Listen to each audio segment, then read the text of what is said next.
Καταρχάς, να εκφράσουμε τη χαρά μας για αυτή την επιτυχή μεταμόσχευση και να ευχηθούμε τόσο στη 16χρονη συμπατριώτισσα μας, όσο και στους άλλους τριτλήπτες του δημοσιεύματος υγιή και δημιουργική ζωή.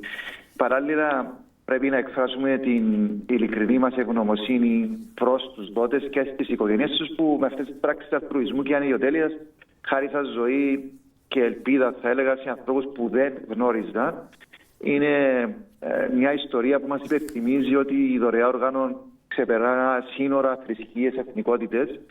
Αξίζουν επίσης θερμά συγχαρητήρια, κύριε Κυριάκου, στους επαγγελματίες υγείας και στους συντονιστές μεταμοσχεύσεων, οι οποίοι με την προσήλωσή του και την υψηλή επιστημονική, θα έλεγα, κατάρτιση τους καθιστούν εφικτές τόσο επιστημονικά απαιτητικές αλλά και πολύπλοκες διαδικασίες. Σήμερα είναι μια μέρα που γιορτάζεται η δύναμη της προσφοράς. Κάθε νέος δότης μπορεί κυριολεκτικά να χαρίσει ζωή σε πολλούς συνανθρώπους. Αυτό συνέβη και στην παρούσα περίπτωση. Μάλιστα, με τον πρώτο δότη να μην έχει δικό του λήπτη δημοσιεύματος. Ένας 52χρονος από το Ισραήλ, πατέρας 4 παιδιών, όπως διαβάζουμε από τα δημοσιεύματα. Αυτό λοιπόν είναι το μήνυμα που πρέπει να κρατήσουμε όλοι, ότι κάθε νέος δότης μπορεί να χαρίσει ελπίδα, μπορεί να χαρίσει ζωή σε πολλούς συνανθρώπους. Δεν είχε συγγενικό του πρόσωπο και το έδωσε με την καρδιά του, φαντάζομαι.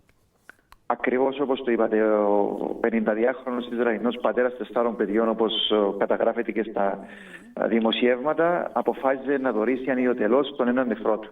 Ήταν ο πρώτος νεφρός, ο οποίος, όπως πληροφορούμε, κατέληξε στη 16χρονη συμπατριώτισσα μας. Από εκεί και πέρα η μητέρα της 16χρονης έχει δωρήσει το δικό της νεφρό.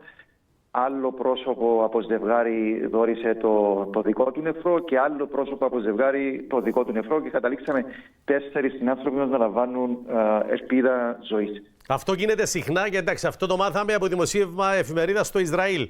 Γίνεται συχνά στην Κύπρο, έχουμε τέτοιου είδους μεταμοσχεύσεις? Στο Ισραήλ έγινε. Ναι. Στην Κύπρο η δυνατότητα υπάρχει μόνο για μεταμόσχευση νεφρού στο παρόν στάδιο. Δεν είναι η πρώτη χιαστή μεταμόσχευση που έγινε με το Ισραήλ και μάλιστα πληροφορούμε ότι προγραμματίζεται πολύ σύντομα ακόμα μια τέτοια μεταμόσχευση.